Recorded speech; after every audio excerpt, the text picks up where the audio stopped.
Opa galera, beleza? Aqui quem está falando com vocês é o Gustavo e mais um vídeo no canal Cruzeiro News. Bom, no vídeo de hoje iremos falar sobre mais uma derrota do Cruzeiro no Campeonato Brasileiro Sub-20 e o risco do Cruzeiro terminar na última colocação, convocação do lateral direito Rafael Luiz e quantos jogos ele irá desfalcar o Cruzeiro nesse ano, saída de Léo Gamalho do CRB e o que isso faz diferença assim na vida do Cruzeiro para o jogo de amanhã. Além de 3 jogadores em fim de contrato que poderiam assim ainda ter contrato assinado com o Cruzeiro até essa última segunda-feira. Mas antes de começarmos, já aproveite aqui para deixar seu like e também se inscrever no nosso canal para continuar recebendo mais conteúdos como esse. Iremos começar falando sobre o caso de Rafael Luiz, jogador de apenas 18 anos de idade, que nessa última semana foi convocado para defender a seleção brasileira Sub-20. E bom, essa sua convocação, que já foi comunicada há um pouco mais de 2 semanas, e ele estava assim aguardando até viajar lá para o Rio de Janeiro, onde irá enfrentar 3 times em amistosos, que serão contra o Chile, Bolívia e também o Paraguai, em uma espécie de preparatório para o Campeonato Sul-Americano Sub-20, que ocorrerá em fevereiro de 2021, lá na Colômbia. Ou seja, isso é muito importante para o Cruzeiro e também para o atleta, para que ele possa sim ter uma valorização e até mesmo ser negociado futuramente, principalmente se ele tiver um grande destaque nessa competição. E até aqui pelo Cruzeiro, ele já disputou 9 partidas, inclusive contribuiu com uma assistência, onde vinha ganhando mais oportunidades quando Raul Cáceres estava lesionado.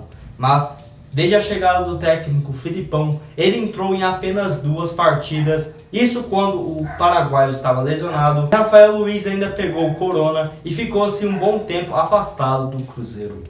Jogador que até vai fazer alguma falta nesses próximos 3 jogos da Raposa, que será contra CRB, Vitória e Avaí. Isso porque, principalmente para o jogo de amanhã contra o CRB, não teremos Ailton e William Potker. E no caso, o Rafael Luiz poderia muito bem ser utilizado como ponta direita, substituindo assim Ailton, já que já fez essa função muitas vezes, principalmente com Ney Franco. E antes de chegar ao Cruzeiro, ele estava assim no Sport, clube que o revelou, onde o Cruzeiro comprou cerca de 80% dos seus direitos econômicos por apenas R$1,5 milhão ainda em março de 2020. E vocês acham sim que Rafael Luiz vai fazer falta nesse time do Cruzeiro? Deixa aqui a sua opinião e análise nos comentários. Temos que falar também sobre o CRB, equipe que deu bastante trabalho para o Cruzeiro nesse ano e será assim nosso próximo adversário nesta terça-feira na disputa da Série B. E bom, um dos protagonistas assim da equipe nordestina, principalmente nesses jogos contra o Cruzeiro, foi o atacante Léo Gamalho, que já saiu lá do clube nordestino ainda no mês de agosto e desde então a equipe caiu bastante de produtividade. E bom, o Cruzeiro que enfrentou eles pela primeira vez, ainda antes daquela pausa do futebol e tudo mais, quando perdeu de 2-0 com 2 gols marcados por Léo Gamalho. E ainda naquela volta, o Cruzeiro abriu o placar e após um erro muito escroto do zagueiro Léo, ele acabou marcando seu 3º gol contra o Cruzeiro nesse ano. E como se já não bastasse, ainda teve aquele jogo no Mineirão, válido pelo Campeonato Brasileiro, que ele ainda marcou mais uma vez em um erro envolvendo ali o Ariel Cabral e também o Felipe Machado, aproveitando para balançar as redes 4 vezes contra o Cruzeiro. Enfim, desde então, o CRB, que era até o momento o 7º colocado, a 4 pontos do primeiro time dentro do G4, atualmente se encontra na 13ª colocação com 33 pontos. E desde então, o Cruzeiro recuperou assim bastante as suas posições no campeonato e é um jogo valendo 6 pontos, já que caso o Cruzeiro ganhe, pode ficar até mesmo 5 pontos do G4 e se distanciar assim desses outros times, principalmente debaixo da tabela de classificação. E bom, o CRB, que atualmente conta com o atacante principal, o jogador do Fluminense, que é o Pablo Diego, que até aqui foram 9 partidas e 3 gols marcados nessa Série B. E espero assim que ele não possa ser esse outro protagonista e fazer gols como no caso do Léo Gamalho fez contra o Cruzeiro recentemente. Outro assunto que repercutiu bastante nesse final de semana foi a derrota do Cruzeiro por 5-2 contra o Grêmio. Partida válida pelo Campeonato Brasileiro Sub-20. O Cruzeiro já não vinha assim muito bem e realmente essa derrota por 5-2 acho que tem que refazer o planejamento do clube. Até porque teve um início arrasador, mas desde os últimos 10 jogos o Cruzeiro perdeu 9, inclusive empatou apenas um contra o Palmeiras ainda no dia 18 de outubro. Resultáveis bastante questionáveis e que tem assim um reflexo, principalmente daquela época em que cerca de 6 jogadores da equipe sub-20 foram dispensados após atos indisciplinares no duelo contra a Chapecoense. Decisão assim que eu achei bastante rigorosa, principalmente num caso como foi do Pedro Bicalho, que ao menos na minha opinião, o Cruzeiro deveria ter pelo menos deixado o jogador afastado e ter negociado ele por um bom valor, até porque não passou nem uma semana e ele já tinha acertado a sua ida para o Palmeiras. Mas enfim, jogo esse que o Cruzeiro iniciou mais uma vez perdendo e até que teve algumas reações, mas nada demais para tentar virar esse placar. E os 2 gols do Cruzeiro que foram marcados pelo lateral direito Valdir, uma em cobrança de pênalti e a outra em uma cobrança de falta, que inclusive é um dos poucos destaques do Cruzeiro nesse atual Campeonato Brasileiro. Lembrando que o Cruzeiro está atualmente na 18ª colocação e só não é o 20º porque o Santos, que é a equipe que possui os mesmos pontos que o Cruzeiro, tem 4 gols a menos de saldo e no caso o último colocado é o Vasco, que possui um jogo a menos. E caso ele vença, pode deixar assim o Cruzeiro na vice-lanterna da competição. E lembrando que ao menos no Campeonato Brasileiro Sub-20 não existe rebaixamento ou algo do tipo, porque é os 20 melhores times no ranking da CBF. E só para se ter uma ideia, o Cruzeiro atualmente é a 4ª melhor equipe do Brasil, porque pega o histórico dos últimos 4 a 5 anos. E vocês, o que acham assim que pode estar causando esse péssimo desempenho da equipe sub-20 nesse atual Brasileirão?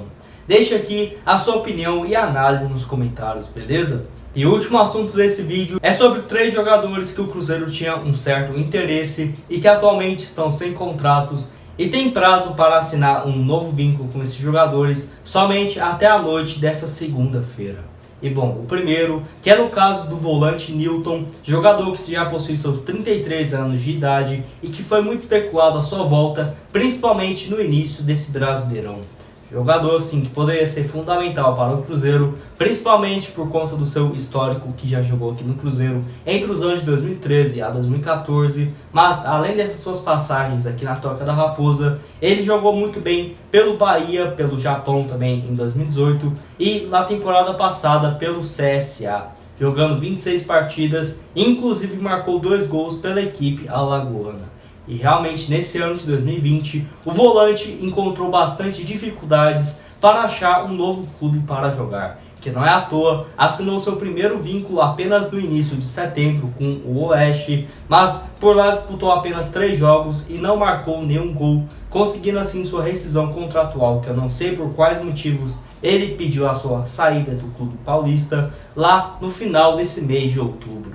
E acho assim que poderia ser uma opção bastante viável para o Cruzeiro, principalmente nesse setor de meio de campo que não temos assim muitas opções como no início dessa temporada, que tinha Jean, Henrique e Ariel Cabral, que eram assim opções um pouco mais experientes nesse setor, que atualmente não temos nenhum, pensando principalmente para o ano de 2021. Outro jogador que o Cruzeiro também teve interesse foi no lateral esquerdo Thiago Carleto, que jogava aqui no Vitória. Ele que possui seus 31 anos de idade e já teve passagens interessantes pelo Curitiba e Atlético Paranaense entre os anos de 2017 a 2018 respectivamente. Atleta que eu venho pedindo assim a sua contratação desde 2018, quando ele estava tendo muito destaque pelo Atlético Paranaense, mas desde então apenas seu futebol foi caindo, e não em questão de jogo, mas apenas nos times em que ele vem jogando. Onde, após um péssimo ano pelo Ceará no ano passado, ele acertou assim a sua ida para o Vitória em junho, e principalmente nesse ano de 2020, ele teve boas atuações, somando 30 jogos e 7 gols marcados. Números assim interessantes demais por se tratar de um lateral esquerdo.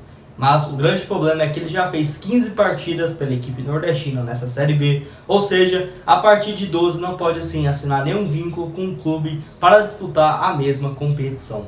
E acho assim que o Cruzeiro poderia olhar o atleta principalmente para o ano de 2021, já que é um jogador bastante experiente que pode ajudar o Cruzeiro nessa retomada rumo à Série A. Isso se o Cruzeiro já não tiver subido até fevereiro de 2021. Outro atleta, esse que é bastante inviável também, é no caso de Ramires, onde essa novela realmente acaba hoje, já que há um pouco mais de 2 semanas vem sendo assim especulado o nome do volante aqui na Toca da Raposa. E não acho assim que ele tem chances de vir, justamente porque o Cruzeiro não acertou alguns detalhes de transferência e não acredito que vai fazer essa contratação milagrosa de último minuto, até porque se trata de um volante, posição que o Filipão não tem muita pressa para resolver. Enfim, ele que estava no Palmeiras nesse ano e realmente seu futebol caiu demais, bem longe daquele Ramires que víamos lá pelo Chelsea, até mesmo aqui pelo Cruzeiro, que desde a sua ida para o futebol chinês em 2018, apenas foi caindo assim até chegar ao Palmeiras, onde recebeu um salário incrível de R$1.200.000, totalmente inviável para o Cruzeiro nesse momento, e não acho assim que ele aceite uma redução absurda de seu salário para defender o Cruzeiro, que é um dos clubes que ajudou na sua formação como atleta. E vocês, desses 3 jogadores, qual desses acham que poderia ser o mais viável e útil para o Cruzeiro visando tanto essa reta final de Série B, quanto para a temporada do Centenário em 2021? Bom, esse foi o vídeo, espero que tenham gostado. Não esqueça de deixar seu like e também se inscrever aqui no canal.